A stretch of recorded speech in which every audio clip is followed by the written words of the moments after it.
Hello, and welcome to Simple Finance Bites. I'm Ernest, and today we're talking about building a financial emergency kit and why a simple 4-tier cash system beats any go bag checklist you'll find online.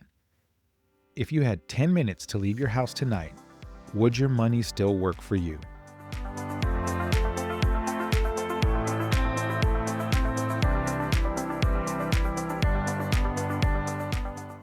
Every disaster season, the same checklist goes around online: water, flashlights, batteries, a first aid kit, a battery powered radio.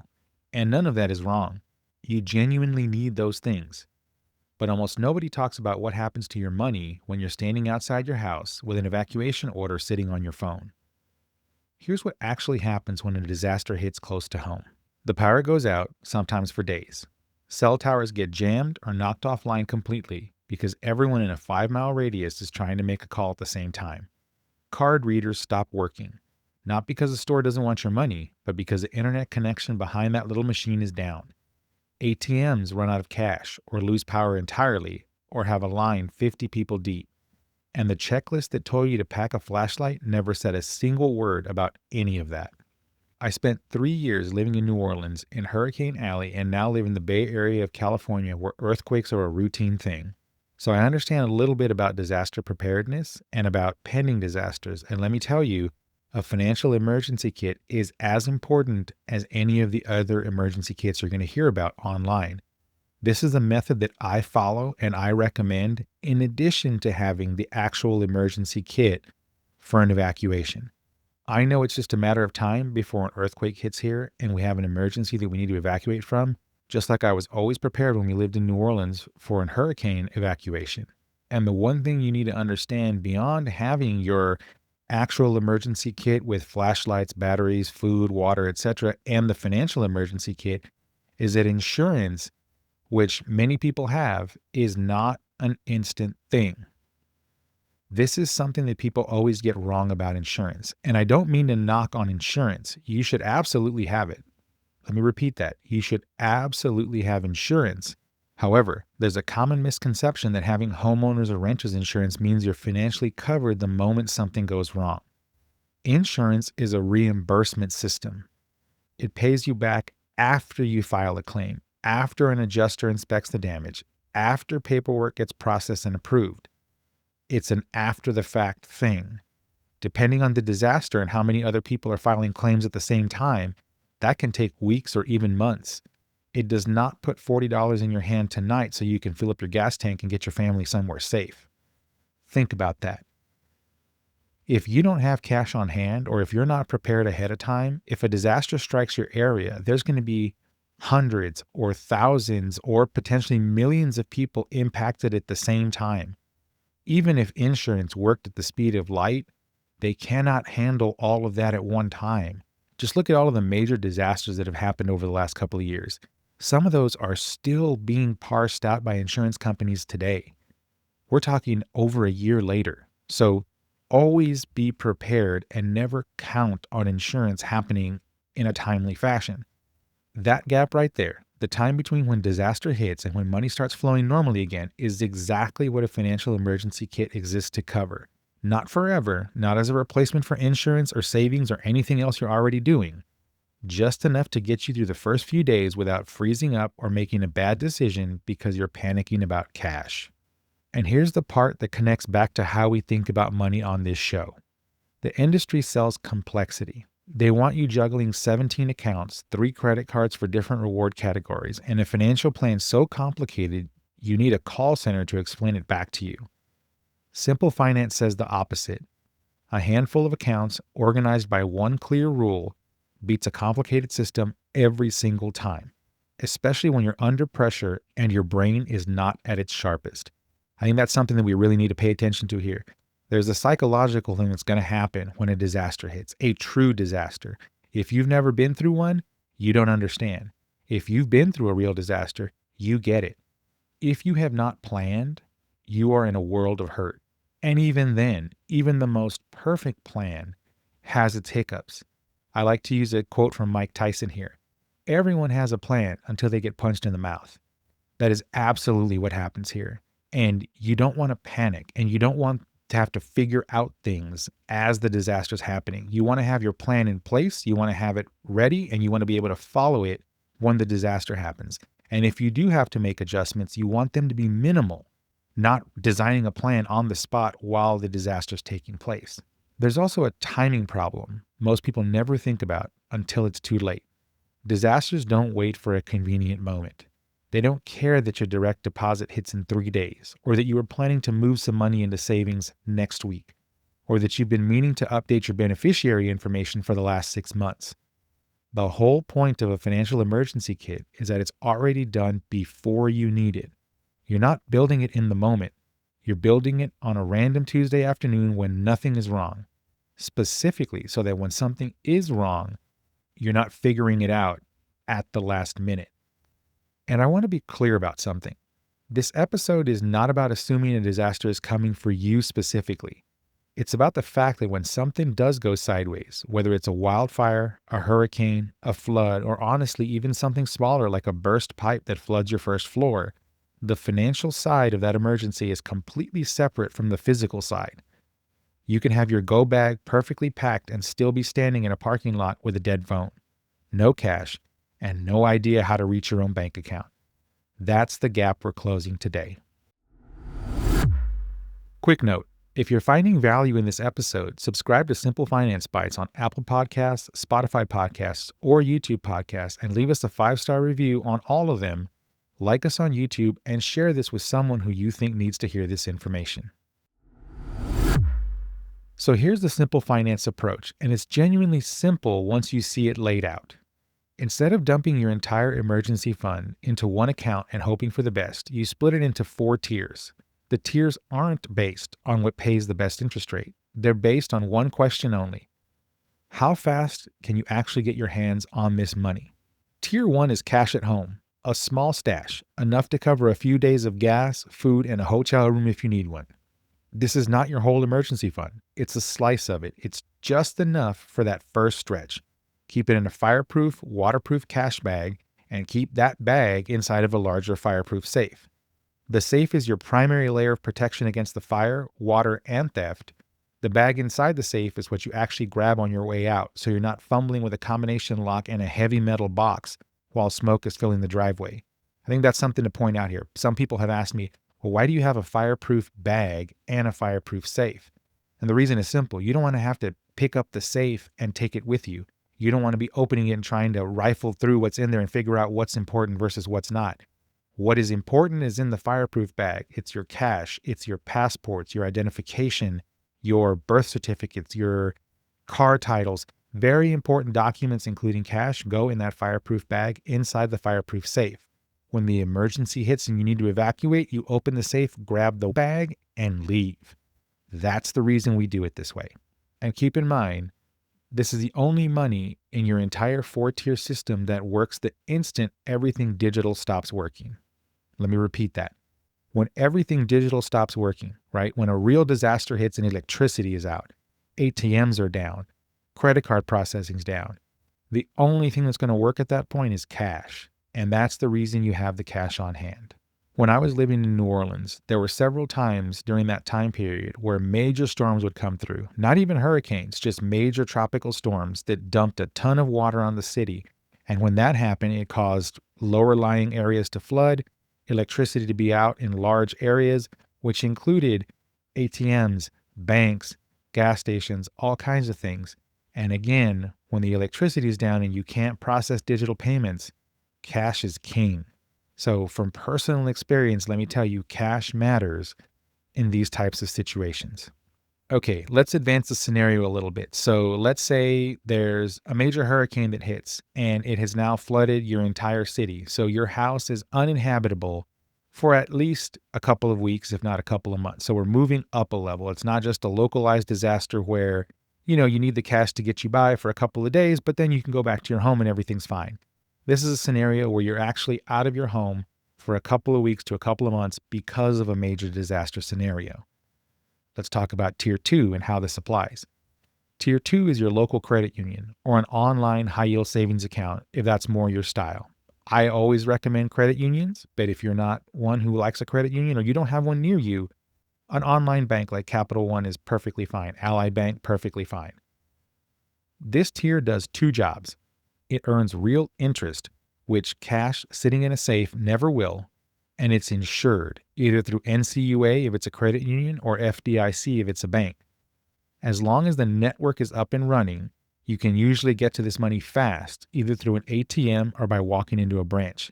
A local credit union in particular can be a real lifeline here because a human being behind a counter can sometimes cash a check or issue a temporary card on the spot when the app can't, right? So think about that. This is a scenario where you can get to your online bank or your online credit union account. You can get to an ATM at a location that's a little bit farther away from the disaster area, but it's money that you can get to fairly quickly and it's insured. Those are the two important things. Now let's talk about tier 3. Tier 3 is your everyday online bank, the one that actually runs your debit card and pays your regular bills every month. This tier comes back online the moment internet and card networks recover in your area, which is usually faster than most people expect once the initial chaos settles down. And tier 4 is the one people get wrong most because it's slow on purpose, not by accident. That's the portion of your investment portfolio sitting in something like SGOV or VBIL, a treasury billed fund a lot of investors hold inside of a brokerage account as part of a simple 90-10 investing approach. 90% in a total market index fund, 10% in something safe and liquid like SGOV or VBIL. It's backed by the US government, it earns a solid yield, but here's the catch. It only trades during regular stock market hours, and once you sell it, the cash typically takes a business day or two to actually land in your checking account. That's not a design flaw. That tier was never meant to be your day one get in the car money. It's your backstop for a longer disruption. Again, this is one where this has gone on for an extended period of time. You're still waiting on the insurance to give you money. You know that you're going to need this well ahead of time, so you can start selling the SGOV or the VBIL to have that money hit your account and have it ready long before you actually need it. Now, keep in mind that this is general education and not personalized investment advice.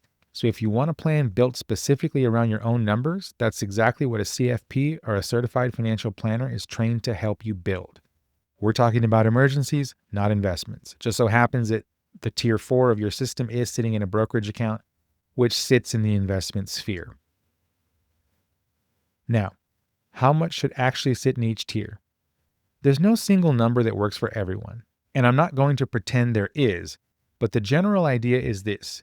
Tier 1 should cover a handful of days of true essentials, gas, food, and a place to sleep. Tier 2 and Tier 3 together should be able to stretch further into weeks if needed. And Tier 4 is really just the portion of your existing investment portfolio doing double duty. It's not extra money you need to set aside specifically for emergencies.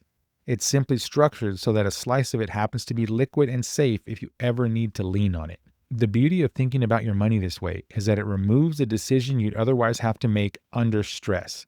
You're not standing in a driveway trying to remember your online banking password or wondering if your credit union has a branch in the next town over. You already know because you already built the map.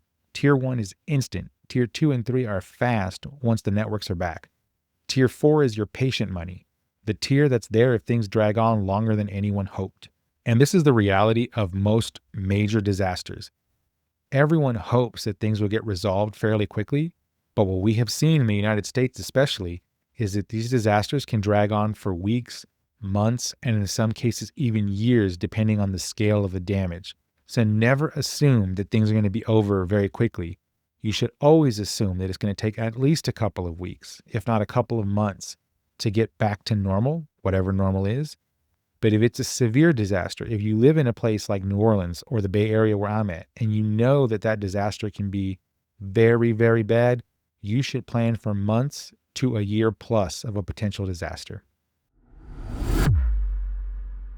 Let's actually walk through how this plays out, because a system on paper only matters if it works when your hands are shaking. And again, this is a system I have used for many years at this point. I used it when I lived in New Orleans, and I still use it to this day in the Bay Area, assuming that a major earthquake is going to happen any day now.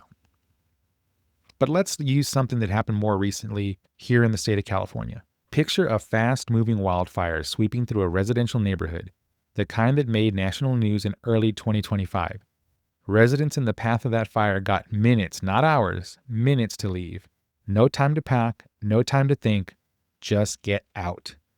If your financial emergency kit is already built, here's what that night actually looks like. You go straight to your safe, pull out 2 fireproof bags, one holding cash, one holding your documents, your government IDs, social security cards, insurance policy numbers, maybe your pet's vaccination records if you have an animal to account for, whatever. You're out the door in under a minute. Not because you're moving fast under pressure, but because you already made every one of those decisions months earlier when you weren't panicking. On the road, your Tier 1 cash is what actually spends. Cell towers near the fire zone are jammed. Card readers at the gas station 40 minutes away might not be working because their internet connection routes back through an area that's also affected. Cash does not care about any of that. It just works. Once you reach a hotel a few hours away with working internet and a functioning cell signal, your Tier 2 and Tier 3 accounts take over. Your credit union card and your everyday bank cover the hotel room, food, anything you need for the next several days while you figure out what's next. If the disruption stretches on longer than expected, for example, weeks instead of days, that's when you'd log into your brokerage account, sell a slice of that SGOV position, and wait the few business days for the cash to settle into your checking account. By that point, the market hours limitation and the settlement delay don't matter because you're not relying on that money for the first 48 hours. You built the system so you never had to. Every single tier has one job. None of them require you to make a smart decision under extreme stress because the smart decision already happened back when you built the plan on an ordinary afternoon with nothing on fire. And this doesn't just apply to wildfires. Swap the scenario and the system holds up exactly the same. A hurricane bearing down on a coastal town with a mandatory evacuation order. A regional power outage that knocks out an entire metro area for days after a bad storm. Even something as ordinary as a burst water main that floods your street and cuts off access to your neighborhood for 48 hours while the crews repair it. In every one of those situations, the specific disaster changes, but the financial problem is identical. Physical access to your money gets interrupted right when you need it most. The 4-tier system doesn't care what caused the interruption. It just makes sure something in your stack is always working. So here's the good news. You do not need an entire weekend for this, despite what the title of this episode might suggest. Most of it takes less than an hour if you sit down and actually do it instead of just thinking about it.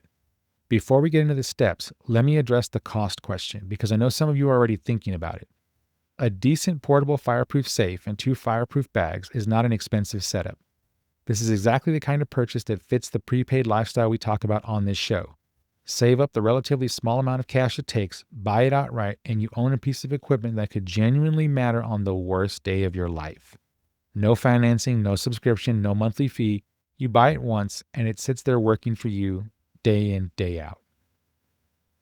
So step 1, get yourself a fireproof safe. You don't need anything huge or expensive. A small portable one that you can grab and carry is actually more useful than a giant floor safe you can't move. I actually have a giant floor safe that you can't move, but again, I use the fireproof bags as the moving mechanism. Inside that safe, put 2 fireproof waterproof bags. One is your cash bag, the other is a document bag. Step 2, fill the document bag. Government IDs for everyone in your household, social security cards, birth certificates, marriage certificates if that applies to you, your insurance policy numbers for your home, auto, health, and life insurance, along with the claims phone numbers, your will and any power of attorney paperwork if you have those set up, and if you don't, you really should get those done now, your vehicle titles, your property deed if you own a home, and the first 2 pages of your most recent federal and state tax returns. Add a short written list of any prescription medications you or your family take, including dosages, and if you have a pet, their vaccination records and a couple of photos in case you get separated. Step 3, back it all up digitally. Take clear photos of every document on your phone and upload them to a cloud service, whether that's Google Drive, iCloud, OneDrive, doesn't matter. Here's the part people skip. Password protect anything sensitive before you upload it. A social security card or a passport sitting unprotected in a free cloud account is a gift to anyone who gets into that account. It takes 30 extra seconds to add a password, and it's the difference between a lost phone being an inconvenience versus it turning into identity theft on top of everything else you're already dealing with. Step 4, fund your 4 tiers. Confirm you actually have physical cash sitting in that fireproof bag, not just a plan to get some eventually. Confirm your credit union account or your high yield savings account is open and has money in it. Confirm you know your login information for your everyday checking account and your brokerage account. and save those numbers somewhere you can reach without your home Wi-Fi, like a password manager app on your phone, since your home internet is exactly what's likely to be down when you need this information most. Step 5, and this one gets skipped constantly. Put a reminder on your calendar to check this twice a year. Documents expire, IDs get renewed, insurance policies change, kids get added to the household or move out. A financial emergency kit that was accurate 2 years ago but never updated since is only slightly better than having nothing at all, because you'll grab it in a hurry and trust it completely without realizing your old insurance agent's phone number is disconnected or your daughter's passport expired last spring. That's genuinely it. Your financial emergency kit is built. You're not buying peace of mind here in some abstract sense. You're buying speed. The literal ability to move without hesitation on the one night out of the year it actually matters. And if you're sitting here realizing your finances are scattered across a dozen accounts with no real plan for a fast exit, that's precisely the kind of thing we want to avoid. So here's the takeaway from today. A financial emergency kit isn't about fear, and it isn't about assuming the worst is coming. It's about removing one more thing you'd otherwise have to think about on what might be the worst night of your year. 2 fireproof bags and a 4-tier cash system, and you're already ahead of almost everyone else out there with a flashlight, a case of water, and absolutely no plan for their money. Most people spend more time researching their next phone purchase than they do thinking about what happens to their finances during an actual emergency. That's backwards, and it's an easy fix. You don't need a financial advisor, a complicated spreadsheet, or a weekend seminar. You need a safe, 2 bags, and about an hour of your time. That's the whole Simple Finance philosophy in miniature. Take something the industry makes sound complicated and reduce it down to the 2 or 3 moves that actually matter. To all the listeners out there, if you have any questions, please send them in to us. You can find our contact information at our website, simplefinancebytes.com. There are many ways to get a hold of us via email, via socials. If you have any questions, please send them in. We would love to answer them on future episodes of our podcast. If you found this useful, subscribe and leave us a review on Apple Podcasts, Spotify Podcast, or YouTube Podcast, or wherever you happen to be listening. Head over to simplefinancebytes.com for the full written breakdown of this episode, and join our free monthly newsletter for exclusive tips plus your free Simple Finance blueprint at simplefinancebytes.com/newsletter. You can also find us on Instagram, Threads, and Facebook, all linked in the show notes. One more thing before you go, and this one matters regardless of whether disaster ever hits your street. Turn on 2-factor authentication on your email, your bank, and your brokerage account today, right now if you can. It takes about 5 minutes, and it's the single best thing you can do to protect your financial identity, disaster or not. An important disclaimer: the information in this episode is for educational purposes only and should not be considered financial advice. We're financial educators and coaches, not CFPs. Before making any financial decisions, please consult with a certified financial planner or other qualified professional who can assess your individual situation.